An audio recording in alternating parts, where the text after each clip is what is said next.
الحمد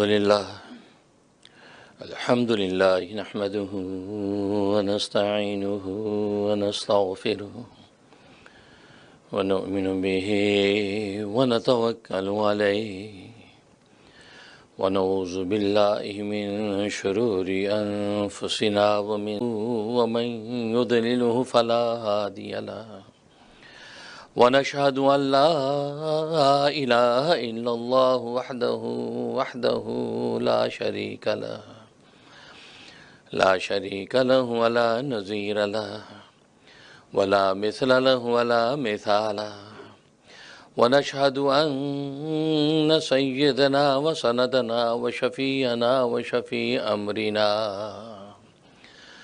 وحبيبنا وحبيب ربنا ومولانا محمدا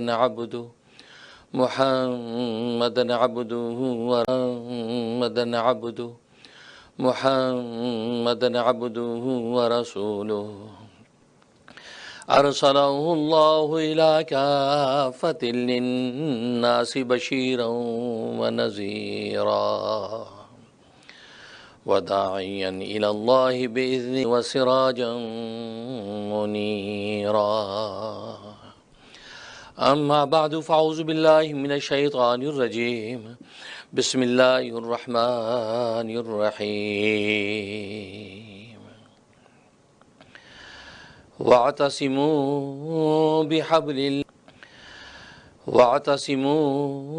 بحبل الله جميعا ولا تفرقوا صدق اللہ.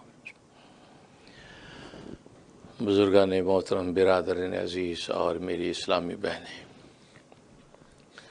اللہ تبارک و تعالی نے آسمان و زمین کی اس کائنات کے وجود و بقا کو ہدایت کے ساتھ جوڑا ہے.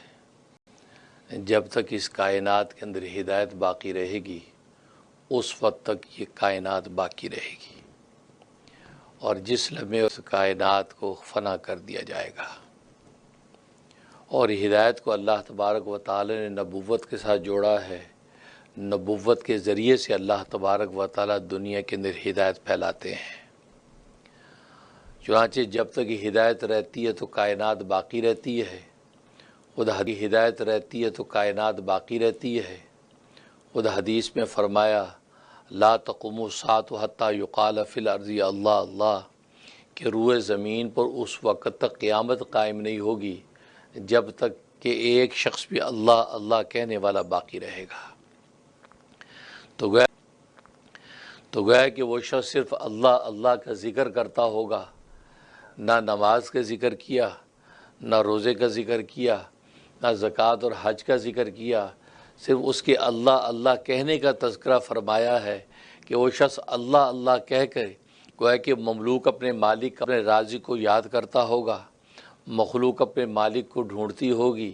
تو گویا کہ بس اتنا سا ایمان اور عقیدہ رکھنے والا انسان جب تک اس کائنات اور دھرتی پر باقی رہتا ہے تو اللہ تبارک و تعالی اس کائنات کو باقی رکھیں گے. لیکن جب ایک بھی شخص اللہ اللہ کہنے والا باقی رکھیں گے، لیکن جب ایک بھی شخص اللہ اللہ کہنے والا باقی نہ رہا، ایک بھی ایسا شخص نہ رہا جو اپنے رازق کو پہچانتا ہو، اپنے مالک کو جانتا ہو، اپنی خالق کو ڈھونڈتا ہو، ایک بھی شخص جب نہیں رہے گا تو پھر اس خالی خولی کائنات کے اللہ تبارک و تعالی فنا کر دیں گے. اور جیسے میں نے عرض کیا کہ ہدایت کو نبوت کے ساتھ جوڑا ہے. نبوت کے راستے سے اللہ تبارک و تعالی اس کائنات کے اندر ہدایت کو پھیلاتے ہیں. چنانچہ انبیاء اکرام علیہم الصلاۃ والسلام کا سلسلہ جاری کر دیا. سب سے پہلا انسان جو نبی بن کر آئے تاکہ وہ ہدایت سے خالی نہ ہو، کیونکہ اگر نبی نہ ہوتا اور وہ نرا انسان دنیا کے اندر اتارا جاتا تو بغیر ہدایت کے ہوتا. اس کے بعد اس کو نبوت اگر عطا کی جاتی تو اس پر کچھ لمحات زندگی کے ایسے گزرتے کہ وہ ہدایت سے خالی ہوتا. تو اللہ تبارک و تعالیٰ کو یہ گوارے وہ چند لمحہ بھی ہدایت سے خالی ہو، اس لیے اللہ تبارک و تعالیٰ اس کو نبوت دے کر بھیجا تھا. چانچہ آدم علیہ السلام پہلا انسان بھی ہے اور پہلا نبی بھی ہے. نبوت لے کر وہ زمین پر اترتے ہیں تاکہ وہ ہدایت کے ساتھ روشناس ہوں. ہوں۔ اس لیے آدم علیہ السلام جب آئے ہیں تو نبی بن کر آئے ہیں، پھر اس کے بعد یہ سلسلہ نبوت کا چلتا رہا۔ نوح علیہ السلام آتے ہیں، ابراہیم خلیل اللہ آتے ہیں، شیش نبی اللہ آتے ہیں، یوسف حسین اللہ آتے ہیں، موسیٰ کلیم نبی اللہ آتے ہیں، یوسف حسین اللہ آتے ہیں، موسیٰ کلیم اللہ آتے ہیں، عیسیٰ روح اللہ آتے ہیں، یہاں تک کہ یہ سلسلہ چلتا رہا۔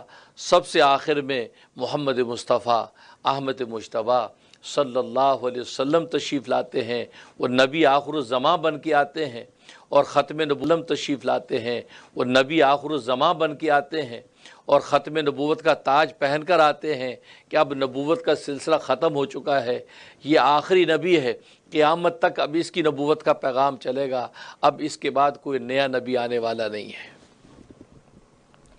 ہر نبی اپنے دور کے اندر یا قوم اعبدوا اللہ ما لکم من الہ غیرہ، اے میری قوم تم اپنے اس اللہ کی عبادت کرو کہ جس کے سوا تمہارا کوئی معبود نہیں ہے۔ تو گویا کہ توحید کا پیغام ہر نبی دیتا رہا، یہاں تک کہ خود سرکار دو عالم صلی اللہ علیہ وسلم تشریف لاتے ہیں، انہوں نے بھی یہی کہا قولوا لا الہ الا اللہ تفلحون، اے لوگو تم لا الہ الا اللہ کہہ دو، زبان سے اس کا اقرار کر لو کہ اللہ کے سوا کوئی معبود نہیں ہے، دل سے اس کی تصدیق کر دو کہ اللہ کے سوا کوئی معبود نہیں ہے، اور عمل کے ساتھ اس کا مظاہرہ کر کے دکھا دو کہ اللہ کے سوا کوئی معبود نہیں ہے۔ اگر سجدے کے قابل اگر ہے دو کہ اللہ کے سوا کوئی معبود نہیں ہے، اگر سجدے کے قابل اگر ہے، ماتھا جھکانے کے قابل اگر کوئی ذات ہے تو صرف اللہ تبارک و تعالیٰ کی ذات ہے۔ لا معبود الا اللہ، اللہ کے سوا کوئی معبود نہیں ہے۔ لا مقصود الا اللہ، اللہ کے سوا کوئی مقصود نہیں ہے۔ لا محبوب الا اللہ، اللہ کے سوا کوئی موجود نہیں ہے۔ یہ ایمان اور عقیدہ بنا لو تو تفلحون، تم کامیاب ہو جاؤ گے۔ تفلحون فی الدنیا والآخرہ، گویا کہ دنیا میں بھی کامیابی کے راستے میں تم پڑ جاؤ گے اور آخرت کے اندر بھی کامیابی تمہاری منزل ہوگی۔ تو گویا کہ ہر نبی اپنے دور میں یہ پیغام لاتا رہا اور دستور زندگی دیتا رہا کہ تمہیں جینا کیسے ہے، تمہیں اٹھنا کیسے، بیٹھنا کیسے ہے، کھانا کیسے، پینا کیسے ہے، اس مالک کے حقوق اور فرائض کیا ہیں جو تمہیں پورے کرنے ہیں، اس مخلوق کے حقوق و فرائض کیا جو تمہیں پورے کرنے ہیں۔ تو گویا کہ حقوق اللہ اور حقوق العباد کے ضابطے ہر نبی دیتا رہا۔ تو سرکار دو عالم صلی اللہ علیہ وسلم جب تشریف لائے تو آپ ایک ایسا مکمل اور کامل دین لے کر آئے جو پہلے سارے آسمانی دینوں کا مجموعہ اور خلاصہ تھا۔ گویا کہ آپ سارے دین اللہ یتلو صحفا مطہرۃ، کہ اللہ کا رسول ہے جو تمہیں تلاوت کرتا ہے پاکیزہ ورقوں کی، پاکیزہ ورقے تمہیں پڑھ کے سناتا ہے۔ وہ پاکیزہ ورقے یعنی قرآن کریم کیا ہے اس کی شان؟ فیہا کتب قیمہ، اس قرآن کریم میں پہلی ساری مستحکم کتابوں کے علوم بند ہیں۔ اس میں تورات کی علوم بھی ہیں، اس میں انجیل کی علوم بھی ہیں، اس میں زبور کی علوم بھی ہیں، اس میں صحائف شیش بھی ہیں، صحائف ابراہیمیہ بھی ہیں۔ گویا کہ پہلی ساری آسمانی کتابوں کے علوم کا گلدستہ اگر ہے تو یہ قرآن کریم ہے۔ اگر کائنات کے کسی بھی اور رب کائنات بھی کسی بھی قسم کے علم کو تمہیں حاصل کرنا ہے تو قرآن کریم کھول لو تو تمہیں آسمان و زمین کے سارے علوم اللہ تبارک و تعالیٰ عطا کر دیں گے۔ یہ وہ کتاب ہے۔ تو گویا کہ آپ دین اسلام لے کر آئے اور پھر عملی دستور جو سرکار دو عالم صلی اللہ علیہ وسلم نے دیا وہ دین اسلام کا دیا کہ آج کے دن میں نے تم پر اپنی نعمت کو پورا کر دیا ہے، میں نے دین کو مکمل کر دیا ہے۔ اکملت لکم دینکم، آج کے دن تم پر دین کو مکمل کر دیا اور اپنی نعمت کو تم پر پورا کر دیا۔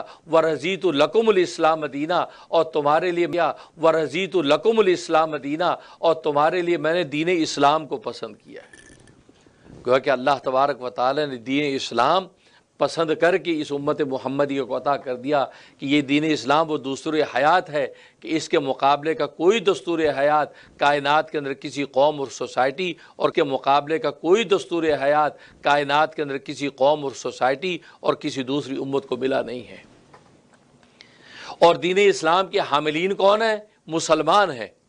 یہ امت محمدیہ ہے کہ جس کی شان خود قرآن نے بیان کی، کنتم خیر امت اخرجت للناس، اے امتین اخرجت للناس، اے امت محمدیہ تم اس کائنات کی بہترین امت ہو، کنتم خیر امتین، امتوں میں سب سے شاندار بہترین امت ہو، خیر امت ہو، سب سے زیادہ نفع بخش امت ہو، اتنے نافع کوئی اور امت نہیں ہے۔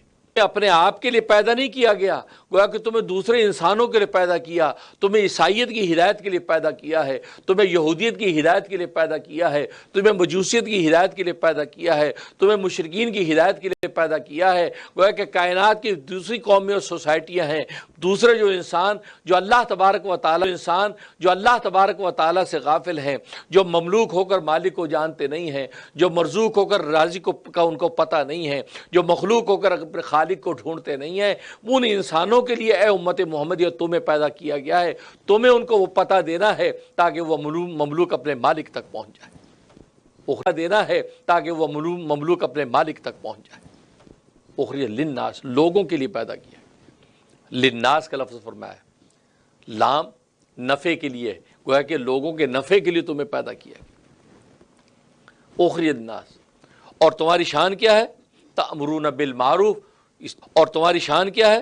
تأمرون بالمعروف، تم نیکی کا حکم کرتے ہو، نیک بات بتلاتے ہو، وتنہون عن المنکر، اور برائی سے روکتے ہو، جہاں برائی دیکھتے ہو تم زبان سے روکتے ہو یا ہاتھ سے روکتے ہو یا دل میں ہی برا جانتے ہو دل سے روکتے ہو، لیکن اس برائی کو روکتے ضرور ہو، تم اس برائی کو قبول نہیں کرتے، اس کے ساتھ سمجھوتا نہیں کرتے، اور تؤمنون باللہ، اور تم اللہ پر ایمان رکھتے ہو۔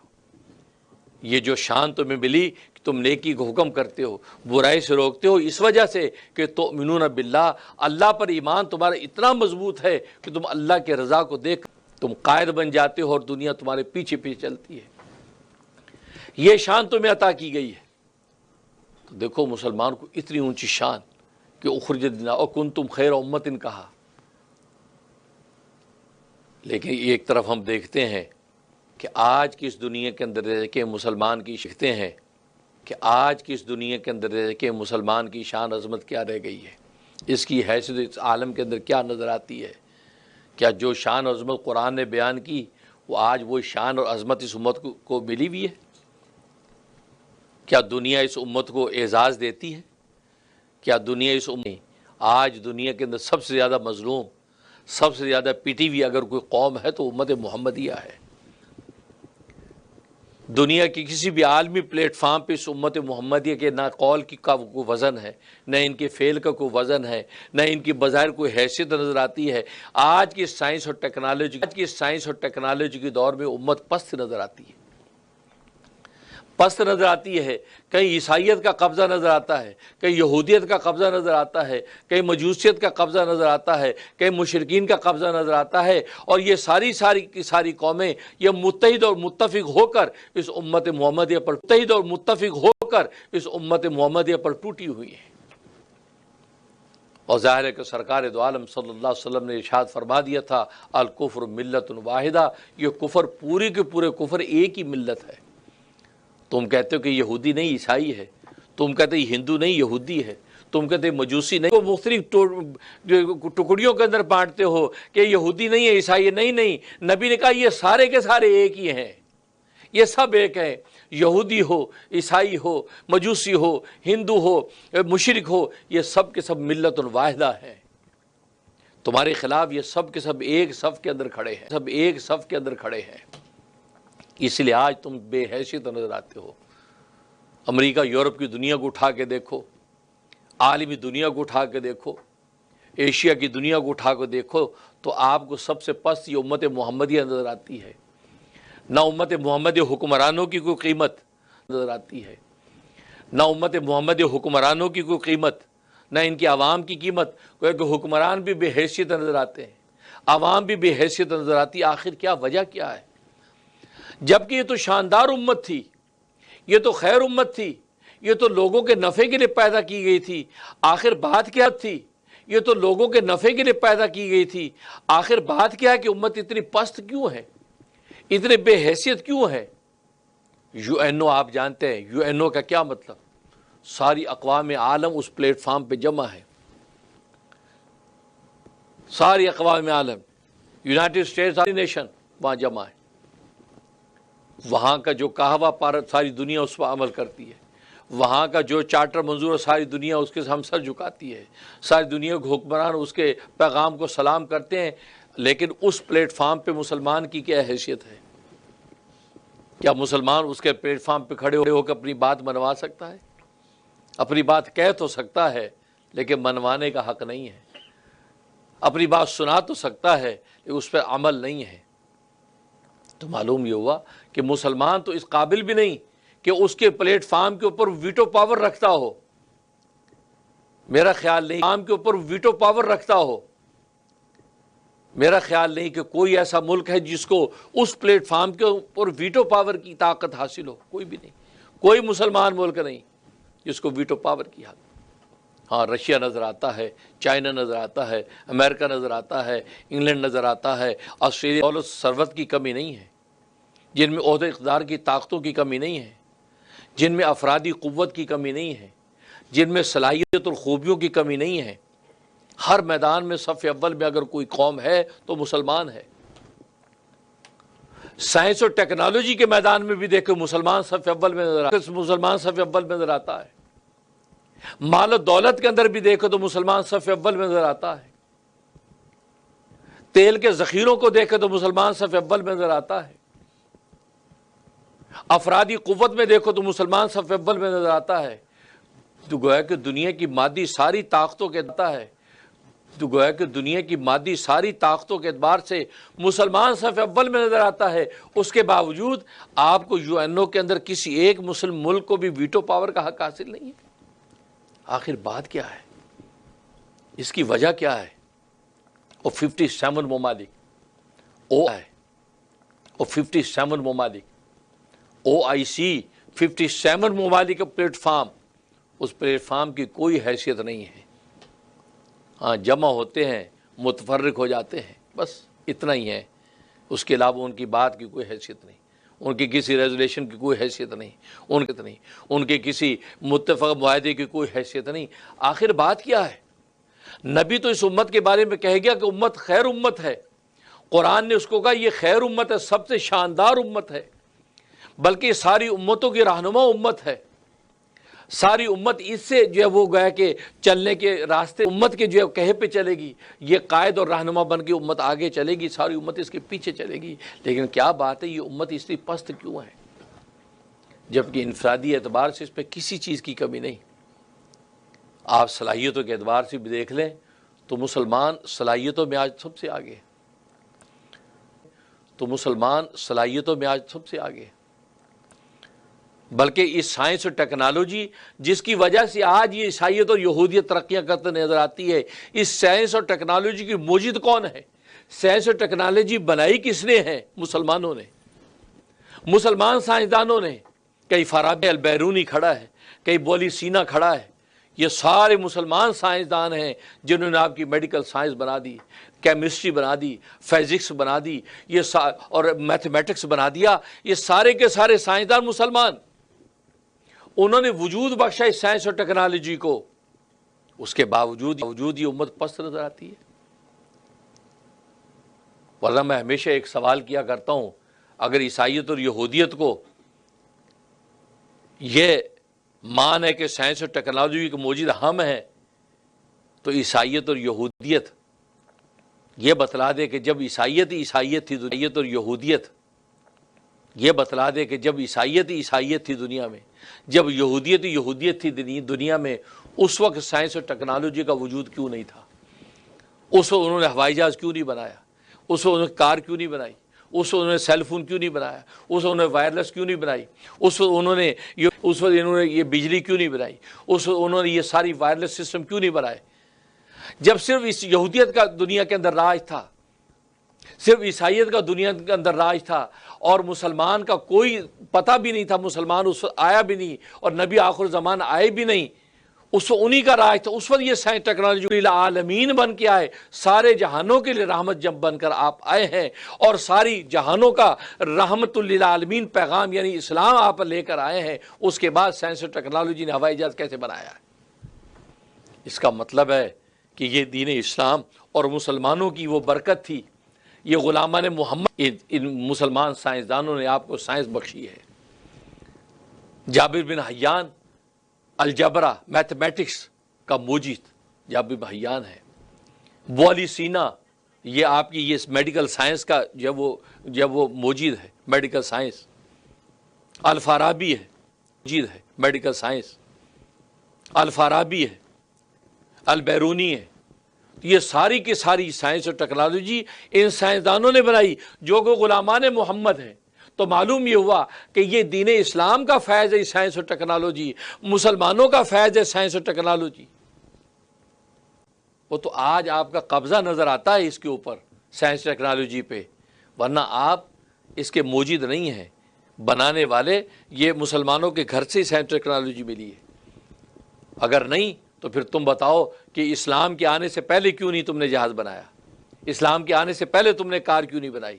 اسلام کے آنے سے پہلے تم نے جو وائرلیس کیوں نہیں بنایا؟ محمد صلی اللہ علیہ وسلم کے آنے سے پہلے تم نے یہ سیل فون کیوں نہیں بنایا؟ یہ بعد میں ساری تحقیقات ترقیات کیوں ہیں؟ معلوم ہی ہوا یہ مسلمان سائنسدانوں نے اصل میں وہ آپ کو وہ ذخیرہ عطا کیا ہے، وہ را میٹیریل عطا کیا ہے، جس را میٹیریل سے عطا کیا ہے، وہ را میٹیریل عطا کیا ہے جس را میٹیریل سے تم آج سائنس ٹیکنالوجی کی مختلف ورائٹیاں بناتے ہوئے نظر آتے ہو۔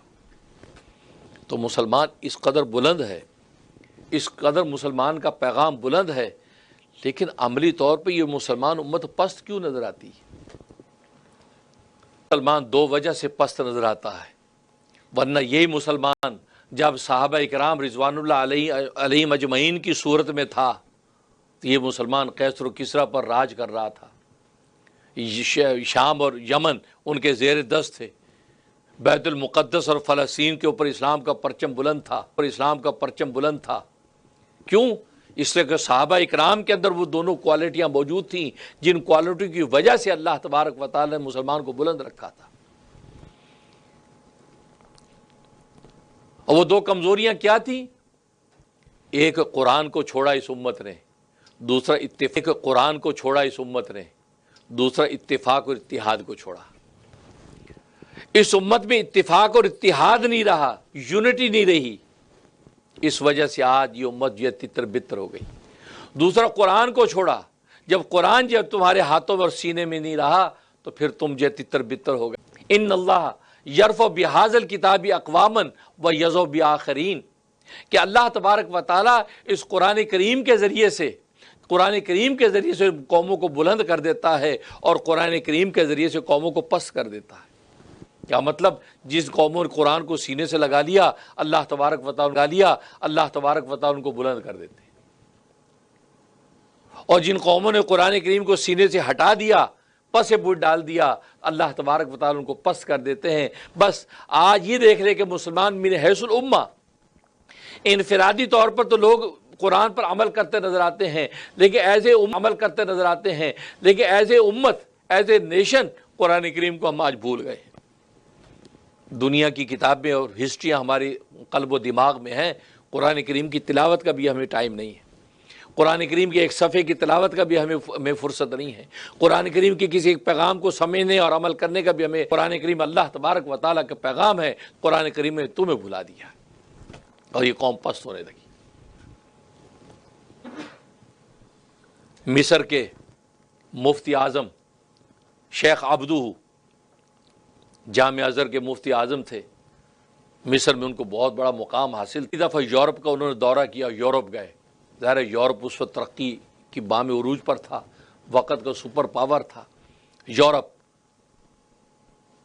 ہمارے ایک شیخ فرمایا کہ یورپ اصل میں یو آر اپ ہے، یورپ اصل میں کیا؟ You are up.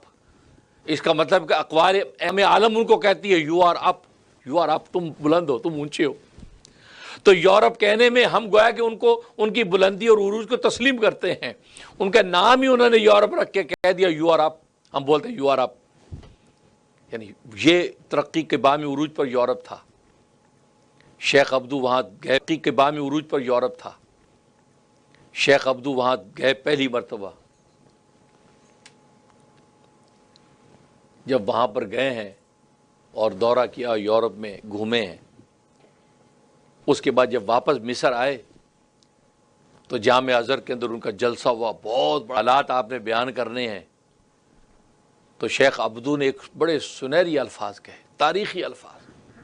کیا کہا؟ انہوں نے کہا کہ میں یورپ گیا، مجھے وہاں کو مسلمان تو نظر نہیں آیا. اس وقت کی بات جب مسلمان گیا ہی نہیں تھا، کہیں چیتا اکا. یہ 52 جو اس سے پہلے کی باتیں ہیں. کہا کہ یورپ میں گیا تو مجھے کوئی مسلمان تو نظر نہیں آیا، لیکن مجھے اسلام نظر آیا، اسلام نظر آیا. اور مصر کے اندر مجھے مسلمان تو نظر آتے ہیں لیکن اسلام نظر نہیں آتا. بس یہ ہے وہ جواب کہ یورپ کے اندر اسلام نظر آتا ہے، مسلمان نہیں. اور اسلام کی شان کیا ہے؟ خود حدیث میں فرمایا الاسلام یعلا ولا یعلا، اسلام ہمیشہ بلند ہوتا ہے، پست نہیں ہوتا. جہاں اسلام آ جاتا ہے اپنی پوری شان و شوکت کے ساتھ تو وہاں بلندیاں قائم ہو جاتی ہیں. اپنی پوری شان و شوکت کے ساتھ تو وہاں بلندیاں قائم ہو جاتی ہیں، کیونکہ اسلام کی نیچر ہی بلند ہونا ہے، پست ہونا نہیں ہے. اسلام یعلا ولا یعلا، اسلام بلند ہوتا ہے.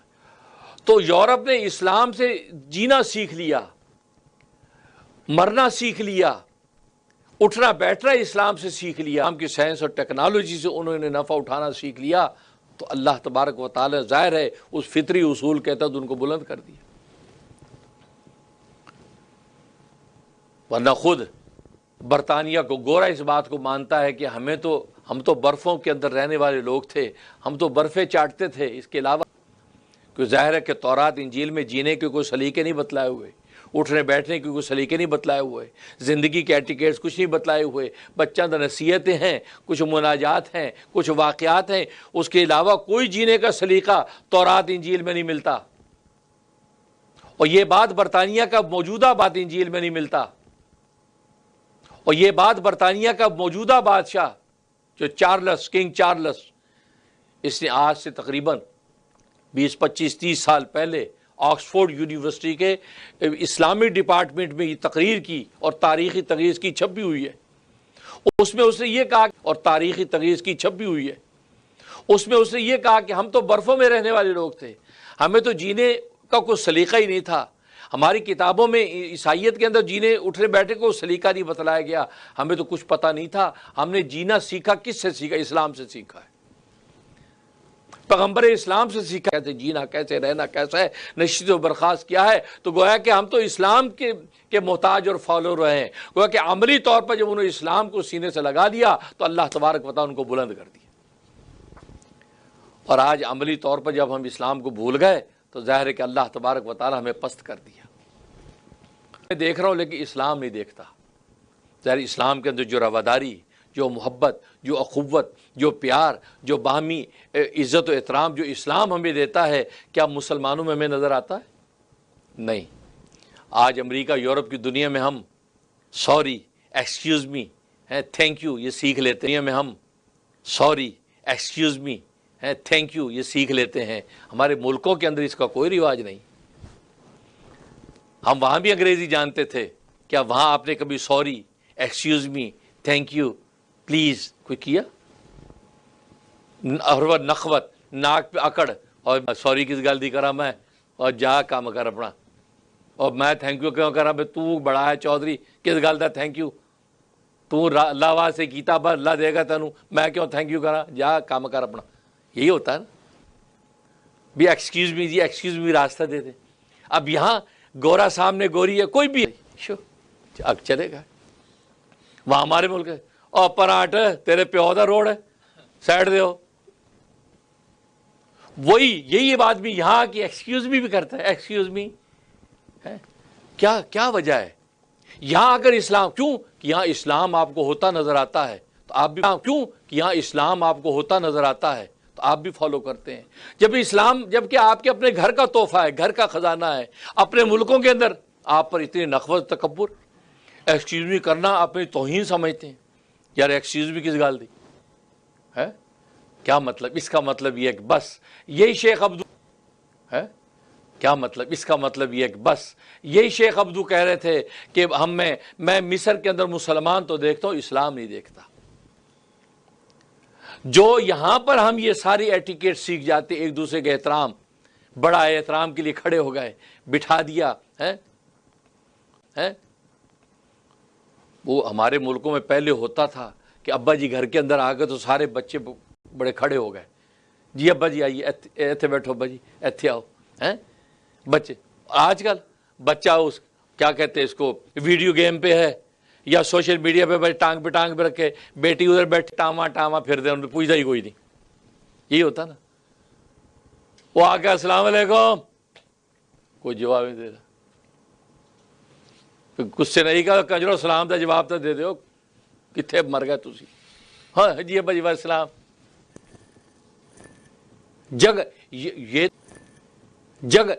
یہ تو ادب ہی ختم ہو گیا کہ ابا جی گھر میں ہیں، آپ جگہ آپ کھڑے ہو جائیں۔ یہ ادب پیدا کرو اپنے گھروں کے اندر، ڈانٹ کے پیدا کرو، بیٹا میں گھر میں آؤں تو تم لوگ ادب میں کھڑے ہو جائے کرو، اور ابا جی کو جگہ دو اور پوچھو ابا جی پانی لاؤں، اور ابا جی کو جگہ دو اور پوچھو ابا جی پانی لاؤں، بیٹھے آپ پانی لاؤں، پوچھو، یہ ایٹیکیٹ سب کچھ چھوڑ دو، جو کچھ کر رہے بند کرو۔ آج ان بچوں کے اندر ادب پیدا کرو گی، آگے اپنے بچوں کے اندر ادب پیدا کریں گے۔ آج وجود تو سارے کے سارے صوفوں میں بیٹھے ہیں، آج وجود تو سارے کے سارے صوفوں میں بیٹھے ہیں، لیکن سارے سیل فون پہ ہیں۔ اور مزے کی بات، بہت سے گھروں کے اندر رواج ہے، وہ ٹیکسٹ میسج میں بیٹھے باتیں کرتے ہیں، نال بیٹھا ہے ٹیکسٹ میں، او بھئی کیا خیال ہے ڈنر کہاں کرنا ہے آج، کرسمس بھئی سٹی چلیں، کون سے اسلام پہ آپ چل رہے ہیں؟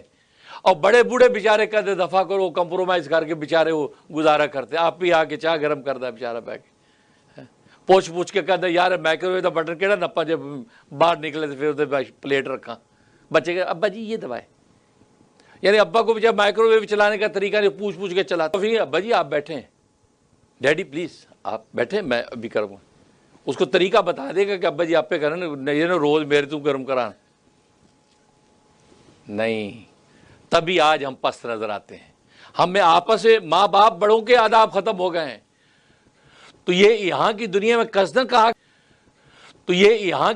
قصدن کہا کرو بچوں سے، جب بڑا آ جائے آپ کھڑے ہو جائیں، ایک دفعہ سب چھوڑ دیں، جی بڑی بہن آ جائے، چھوٹی بہن ہے اس کے ادب کے لیے کھڑی ہو جائیں، جب جانے لگے تو چھوٹی بہن ہے بڑی بہن کو رخصت کرے دروازے تک، اس کو حق کریں، پیار کریں، رخصت کریں۔ بچے بعض عمل نہ بھی کریں، لیکن فیوچر ایک وقت ٹرننگ پوائنٹ ایسا آئے گا، وہ سوچیں گے یار ہمارے ابا جی یار یہ عزت محبت پیدا کراتے تھے ہمیں، واقعی یار 16 نے بات تھی، بات سے اب وہ آ جائے گا ٹرننگ، کیونکہ عمل فوری ضروری نہیں، وہ جب انسان کہہ دیتا تو ایک وقت ایسا آتا ہے اس پہ عمل کرنا اس کے لیے آسان ہو جاتا ہے، یہ پیدا کرو، خاموشی اختیار نہ کرو کہ جی کوئی بات نہیں، سمجھ جائیں گے بڑے ہیں، آپ بھگتن بھائی ساڈا کی اسی لنگ گئی ساری زندگی، نہیں تھوڑی لنگ گئی زندگی، لیکن آپ کہتے سنتے رہو، ان بچوں کو کل کو نفع ہوگا، کیونکہ یہاں پر یہ کس اسلام کو ڈھونڈیں گے، کل کو نفع ہوگا کیونکہ یہاں پر یہ کس اسلام کو ڈھونڈیں گے۔ تو خیر، تو اس امت کی پستی کا ایک سبب قرآن چھوڑ دیا، نہ تلاوت کی توفیق نہ عمل کی توفیق، اور دوسرا آپس کا اتحاد اور اتفاق چھوڑ دیا، ہم میں آپس کا اتحاد اور اتفاق چھوڑ دیا، ہم میں آپس اتفاق اتحاد نہیں رہا، یونٹی نہیں رہی، بس یہ دو مرض ایسے پیدا ہو گئے، ہمیں اس نے پست کر دیا۔ ورنہ یہی صحابہ اکرام رضوان اللہ علیہم اجمعین جن کے چھال کے جوتے ہیں، بھوک کی وجہ سے آنکھیں گڑی ہوئی ہیں، گوشت، اتحاد کی قوت ایسی، الفت و قوت ایسی کہ دنیا کی قیس و کسرا کی طاقتیں ان کے سامنے جھک گئیں۔ خود حدیث میں آتا ہے، جنگ یرموک کا موقع ہے،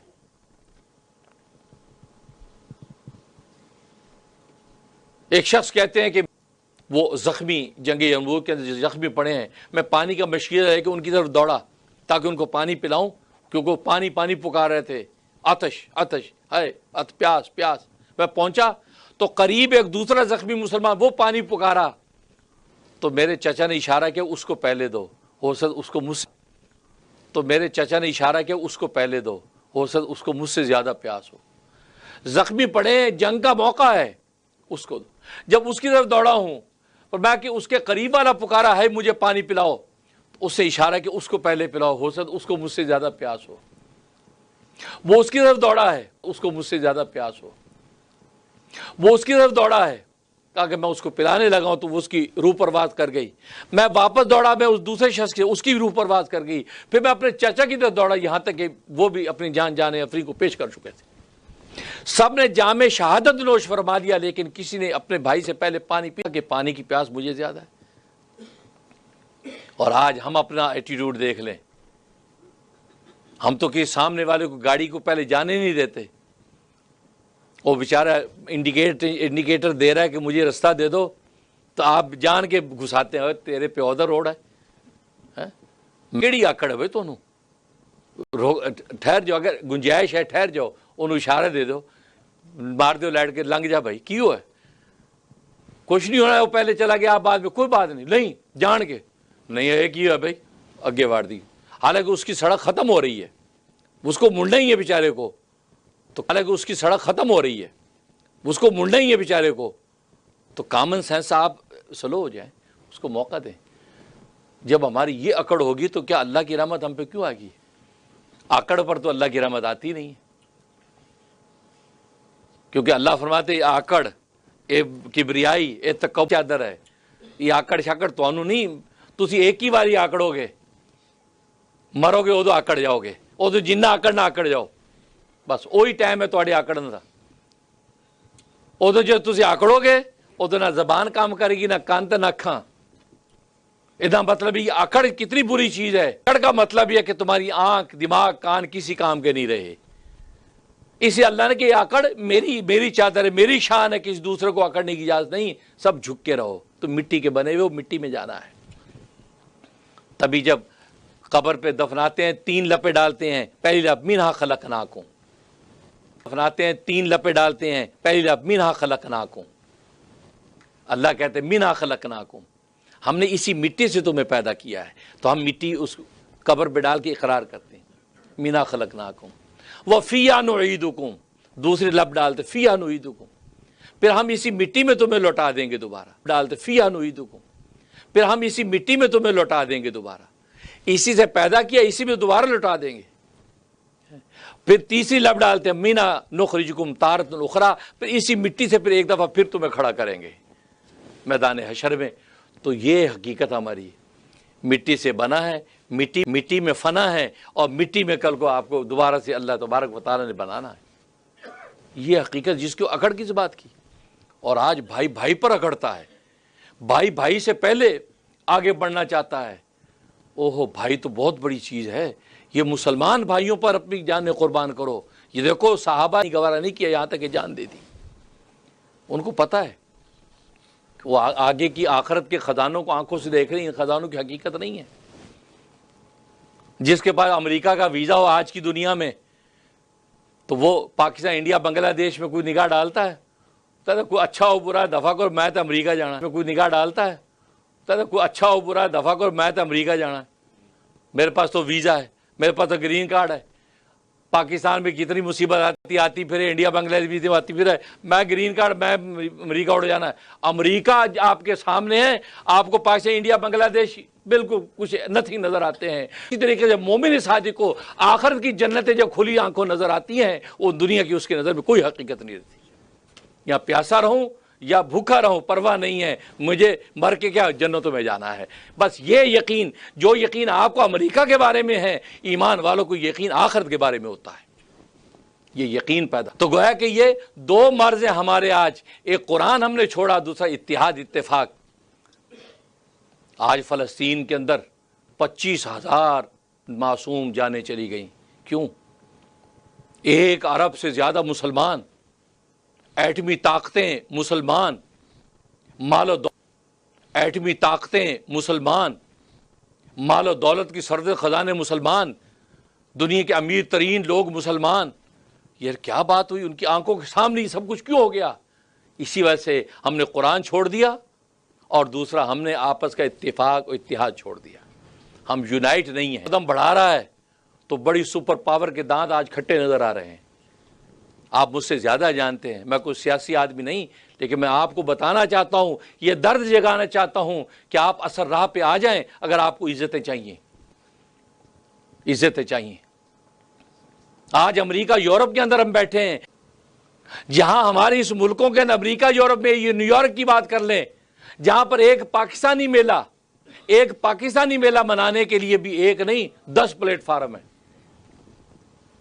جبکہ پاکستان میلے کے لیے ایک میلہ ہی ہوتا جس میں لاکھوں مسلمان ہوتے، بس کافی تھا نا، لیکن ہوتا، اس میں لاکھوں مسلمان ہوتے، بس کافی تھا نا، لیکن ہوتا کیا ہے، وہ نہیں اسی اپنا میلہ مناویں گے، ایک بار اکٹھے کیتا اندر بعد یار میں بھی چودھری اپنے چک دا گاؤں دا، ایک کون ہے ٹوانا صاحب کون ہوندے نے، اگلی دفعہ اس نے اپنا میلہ، وہ 6 8 میلے 14 اگست کو نکل رہے ہیں، وہ گورے جو آگتے ہیں، ملک ایک ہے، میلے 10 نے، آپ سمجھیں ہماری بڑی عزت ہو رہی ہے؟ نہیں، یہ گورا بڑا ہوشیار ہے، یہ اسی ڈیوائڈ اور رول پر تو ہنستا ہے، وہ خوش ہوتا ہے کہ بونگے نے ایک پاکستان ایک ہی میلہ بناتے جس میں 1 لاکھ بندہ ہوتا تو مزہ آ جاتا، بگ وائس آپ کی پیغام جاتا، اور آج آپ کے سامنے ہے، یہ تو کہ مثال دی ہے، جگہ جگہ آپ نے اپنی آپ نے ضرور کھڑی کرنی ہے، شریکے چل رہے ہیں، یہ ساڑھے چکدا ہے اور ساڑھا شریکہ ہے،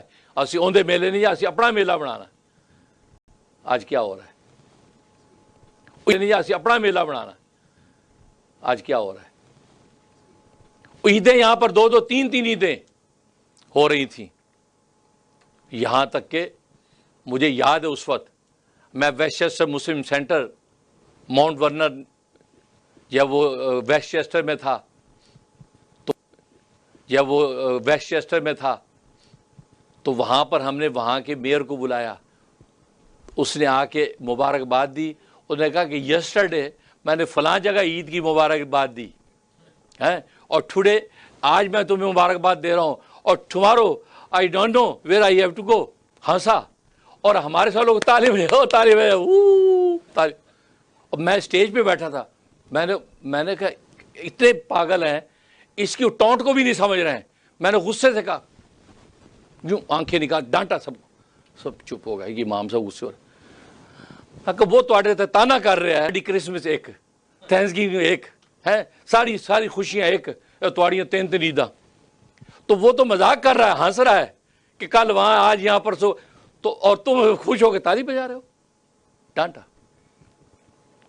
پھر میں نے اس پر فکر کی، اور میں نے پھر مطالعے کیے سینکڑوں، فکر کی اور میں نے پھر مطالعے کیے سینکڑوں کتابوں کے، پھر میں نے فتویٰ مرتب کیا، 14 صفحوں کا فتویٰ، گلوبل مون سائٹنگ مکہ مرکز، وہ فتویٰ میں نے پھر جاری کیا سن 2014 کو غالباً، اور پھر سب سے پہلے شیخ الاسلام، اتحادی امت کے لیے، امریکہ یورپ کے اندر نسلوں کے لیے ضروری ہے کہ مکہ کو مرکز بنا کر پوری دنیا عید کرے، بس مکہ میں جب عید ہے تو نیو یارک میں عید، مکہ میں جب روزہ نیو یارک میں روزہ، اور پھر ٹائم ڈیفرنس ایسا ہے کہ ہمیں 12-15 گھنٹے پہلے پتہ چل جائے گا کہ وہاں چاند نظر آ گیا ہے، اور مکہ سے بڑھ کر مرکز اسلام اور کے ساتھ 29 حدیثوں کے دلائل کے ساتھ میں نے فتویٰ مرتب کیا، اور حضرت نے بڑے اچھے الفاظ کہے کہ اتحاد امت کی تمہاری کوشش اللہ برابر کرے، بہت اچھی کوشش ہے، اگر یہ ہو جائے کاش، بہت زبردست، اور لوگ علماء کے ساتھ بھی آپ گفتگو کر کے اس مسئلے کو حل کریں، لوگ علماء سے میں نے باتیں کی، ہماری قوم میں نام ماننا تو پہلے ہے، وہ کیا ہمارے استاد کہتے تھے علماء نے کسی بات پر اتفاق نہیں کیا، صرف ایک مسئلے پر اتفاق کیا ہے، ہم بڑے جی حضرت وہ کون سا مسئلہ، کہتے اس بات پر اتفاق کیا کہ ہم اتفاق کبھی نہیں کریں گے، پیش آئیں، ہر بندے نے اچھا برا بھی مجھے کہا، لیکن میں ڈٹا رہا، اور آج آپ دیکھ رہے ہیں یہی نیو یارک امریکہ تھا جہاں 3 عیدیں ہوتی تھی، آج الحمدللہ تقریباً 1 عید ہوتی ہے مکہ کی وجہ سے، کیونکہ مکہ پر لوگوں کا آپشن سمجھ میں آ گیا، مکہ کے اندر عید ہے ہماری عید، اب ہماری نسلیں، میں نے کہا ہماری نسلیں ہماری نسلیں اس قابل نہیں کہ ریسرچ کریں گی، ان کو ایک ایسا مرکزی اسلام دے کر چلے جاؤ تاکہ اپنی عبادت اس کے مطابق کرتے رہیں، مکہ میں عید ہے انہوں نے عید منا لی، بس مکہ میں روزہ انہوں نے روزے کا اعلان کر دیا، تو ان کے دین و ایمان بچ جائیں گے، اگر ان کو اس پر چھوڑ دیا کہ اپنا اپنا چاند دیکھو، جو کہ نبی نے نہیں کہا کہ اپنا اپنا چاند دیکھو، نبی نے اپنا اپنا چاند دیکھو، جو کہ نبی نے نہیں کہا کہ اپنا اپنا چاند دیکھو، نبی نے نہیں کہا. یہ بہت بڑا مسکنسپشن ہے. نبی نے تو کہا گلوبل مون سائٹنگ، پوری دنیا کے ایک چاند. دنیا کے کسی خطے پہ نظر آ جائے ساری دنیا اس کو فالو کر کے ایک دن عید کرے گی میری امت. تو نبی اس امت کو ٹکڑوں میں، ساری دنیا اس کو فالو کر کے ایک دن عید کرے گی میری امت. تو نبی اس امت کو ٹکڑوں میں کیسے بٹا سکتا ہے؟ اور نبی کا یہ معجزہ ہے کہ انہوں نے اس وقت یہ گلوبل مون سائٹنگ کا حکم دیا کہ جس وقت دنیا گلوبل تھی بھی نہیں. آج تو دنیا گلوبل ہے، اس وقت تو ایک گاؤں کی خبر دوسرے گاؤں کو نہیں ہوتی تھی. اس وقت نبی نے حکم دیا ہے کہ آج پوری دنیا گلوبل ہو چکی ہے، اور آج محمد کا صلی اللہ علیہ وسلم کا حکم، عالمگیر حکم آج امپلیمنٹ ہو رہا ہے. سبحان اللہ. پھر میں نے اس کو کتاب مرتب کر دی، اور وہ پاکستان میں رویت ہلال کمیٹی کے ہر عالم کو بھیجی. سب نے اس کا مطالعہ کیا اور سب نے اس کو ایگری کیا، بالکل درست. مکہ مرکز. تو یہ یونٹی، الحمدللہ اس یونٹی کی مجھے بڑی برکتیں ملی. اللہ کے رسول کی طرف سے بڑی مجھے جب وہ برکتیں نصیب ہوئیں کہ میں نے پوری امت کو جوڑ دیا. اور یہ امریکہ اور یورپ کے اندر لوگوں کو ایک آپشن پتہ چل گیا، مکہ مرکز. ورنہ یہیں پر 3 4 عیدیں ہو رہی تھیں. لوگ کنفیوز، مکہ مرکز. ورنہ یہیں پر 3 4 عیدیں ہو رہی تھیں. لوگ کنفیوز ہو رہے تھے، ہم آپ کیا عید منانے آ رہے ہیں؟ نہیں جی نہیں، ہم ساڈا تو روزہ ہے. وہ تھوڑا روزہ یار سیدھی عید پڑھ لی. نہیں جی ساڈا تو مطلب ہے کہ یہ تماشے ہو رہے تھے. عید کا لطف ہی ختم ہو گیا. جو خوشی کی چیز، اور نئی نسل خوشی بھی ایک نہیں ہے اسلام کے اندر. وہ ایک ہمارا اسٹوڈنٹ ہوتا تھا یہاں نوجوان، کہتے اسلام کی ڈیفینیشن آج مجھے سمجھ میں آ گئی. فنی سی بات اس نے کی، یوتھ تھا نوجوان. جی کیا کہتے؟ جی اسلام، کہتے اس میں سے زندگی میں سے فن نکال دو، خوشی نکال دو، اسلام بن جاتا ہے. ہنسنا منع، کھیلنا منع، کہتے یہ اسلام بن جاتا ہے. دیکھو اس کو کیسی نیگیٹو اس کے امپیکٹ پڑا. حالانکہ اسلام ہے، اسلام سے زیادہ انٹرٹینمنٹ دنیا کے کسی مذہب میں ہے ہی نہیں. یہ میرا مستقل ایک ٹاپک ہے، میں نے ثابت کیا یہ. تو خیر، تو یونٹی تو کہنے کا میں نے ثابت کیا یہ. تو خیر، تو یونٹی تو کہنے کا مطلب یونٹی پیدا کرو. اور لو درجے میں یہ کہ آپ اپنے روزانہ مراقبہ کرو کہ اللہ پوری دنیا کے مسلمان، میں اپنے دل کو ان سے صاف کرتا ہوں. ربنا اغفر لنا ولاخواننا الذین سبقونا بالایمان ولا تجعل فی قلوبنا غلا شروع کر دو، بس خود بخود عزت اور محبت کے رشتے قائم ہونے لگیں گے. اللہ سے دعا ہے کہ اللہ تبارک و تعالی عمل کرنے کی توفیق عطا